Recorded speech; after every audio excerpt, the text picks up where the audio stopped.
Maybe you are sick of the 9 to 5. You're just sick of being in the city. You can't stand where you live. There's a life that you and your family desire. You feel it's exactly where you need to be, and you don't even know how to get to it. Sure, it's great to watch people living the dream and living the life they want, but how do you do that? How do you make the life that you truly feel called to be living? Let me share some tips of how our family did it.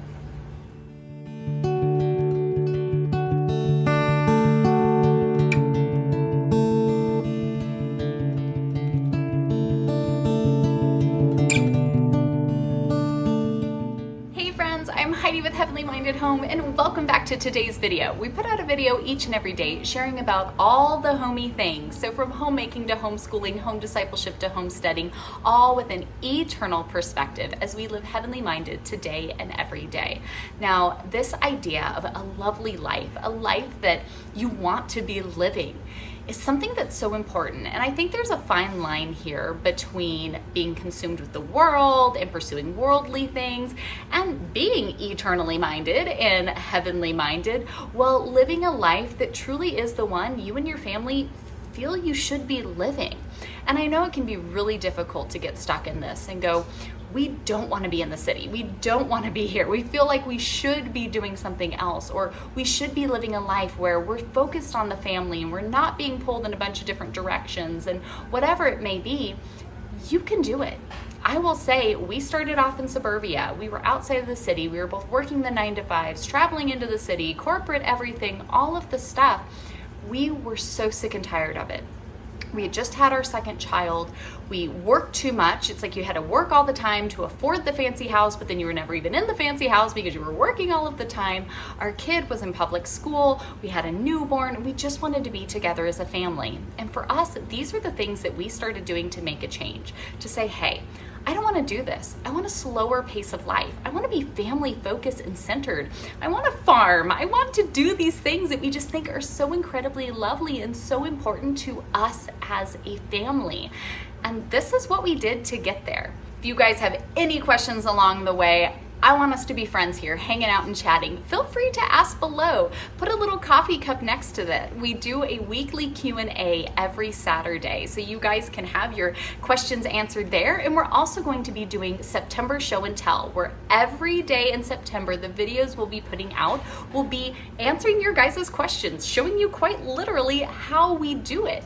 Nothing is off limits. So if you have questions, you're curious at how we're doing this, be it in our homestead, our family, our homeschool, whatever it may be, feel free to leave us a question down below. And again, just put that little coffee cup emoji next to it, so that way we know you want to see your question answered. So let's get to these 5 steps, these 5 things that our family quite literally implemented to go from living in the grind and being stuck in a situation we didn't like to living a lovely life that really is exactly where we feel our family should be.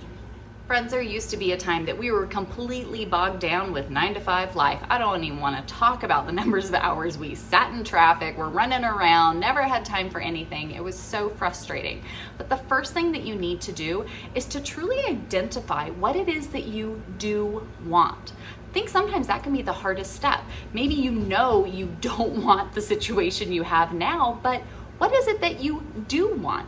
Think about this, pray about this, talk about this with your husband and as a family. What does our ideal life look like? For us, it wasn't about riches and money and gathering things of the world. It was about something deeper, the quality of our life. I didn't want to be gone working all the time. My husband didn't want to be stressed out chasing the corporate ladder. We wanted to be together as a family. We wanted to pursue time together and soaking in God's creation and doing specific things. Step 1 is to identify what it is that you do want. Write it on a piece of paper. Talk about it with your husband. Talk about it with the kids. Pray together about this as a family and decide what it is, what you really feel is your calling and where you need to go. Step 2 would be to take actionable steps toward that goal. Maybe it's you need to start getting rid of stuff. Maybe it's financial decisions that need to change. Maybe it's starting to scale back so that you can be saving money, or whatever it may be, right? There's a lot of differences here depending on what your goal is and where you're starting from. But start figuring out what some of those actionable steps truly are through prayer and discussion and asking around. Sometimes it's just simply trying stuff out. You don't know if you don't try. But start figuring out what some of those actionable steps are and start working toward them. When we first did this, we knew that we didn't want to be in the 9-to-5. We wanted to move, live on the beach, and we figured we'd just start some business or something along the way. That was our goal. And so what we did, we got rid of all of our stuff. We literally posted on Craigslist, hey, if anybody needs stuff, we have it for free. Leave a donation if you want, but here you go. Let it be a blessing. And we did. We put everything in the garage. We opened up the garage door one morning, and sure enough, people cleared it out for us. It was fantastic. Then I made a website. I said, okay, if we're going to start a business, I need a website. Made one, started selling stuff, right? Started putting it together. These actionable steps are going to be different in every situation, but you got to figure out your goal, and then you have to start putting together some steps that you can take to start working toward that. Try one. If it doesn't work, try something else. Keep going, keep moving so that you can start working toward that end goal. The third step here would be to quite literally step out in faith. The Lord knows His will and design for your life. And so often I feel like most of us, we really have that like almost nagging feeling on us of, we know this isn't what it is. We know that we're being called to do something else. We know that we desire to put the Lord first and not be of the world and to be focused on our children and really growing in a different way, but we're just too scared to do it. It's getting into that uncomfortable of, well, what if we don't know where our money's coming from? What if we don't have all of these things? What if we don't? What if we don't? What if we don't? Friends, it's time to step out in faith. The Lord provides for us each and every day exactly what it is that we truly need. So if we don't have it today, it's because we don't need it today. And so we trust in the Lord that when we step out in faith to do what we know He's calling us to do, that He will guide us. He will provide, and He will direct us in every step of the way.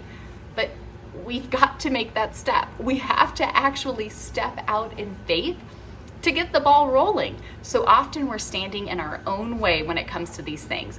We're afraid. We don't want to trust the Lord. We don't want to be refined. What if the goal you want isn't what the Lord wants for you?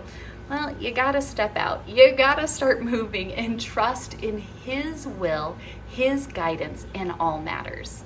The fourth step here is really just as important, friends, and that would be learn from your mistakes. It's going to happen. I can't even count, even in the past 5 years of being on YouTube, how many times things in our life and our goals have changed because it's not what we want. It's what the Lord desires for us and of us. And so when we step out and we do things that we think are the right things and they end up not being the right things, we learn from that, right? I think of Bob Ross. There are no mistakes, just happy little accidents, right? There's those little things that you run into, and you can either let them defeat you and make you feel like all hope is lost, or you can learn from them and go, okay, that didn't work. What if we try this? What if we do this? Maybe that's not where God wanted us. Let's try going this way. Learn from your mistakes and keep moving forward. Keep growing, right? The inventor doesn't give up on the 100th try. He tries again for 101 because maybe that's it. And it's the same way here. Don't feel defeated. Don't let it bring you down. Just learn, adjust, take the Lord's guidance, and keep moving forward. And the fifth and final tip here would be to enjoy the adventure. We want to work towards this lovely life, this life that we feel the Lord calling us to do. But it can be difficult. Life is not easy. I will tell you that. It is not all sunshine and rainbows. But when we decide to see the fun of the adventure, to see the journey and just enjoy it, find the loveliness, romanticize our days as much as we possibly can, it makes everything go so much better. So through the hardships, through the struggles, through the uncertainties, start training your mind to find the lovely, to see the adventure and to go with it. We don't want to be that person in the river trying to to fight to get upstream, right? We want to say, hey, this is what we're doing, this is what we're working with. I'm going to find the joy in the ride and not just all of the frustration and negativity. That's no way to live life, and especially when we're trying to head toward our lovely, let's find the lovely in the adventure as well.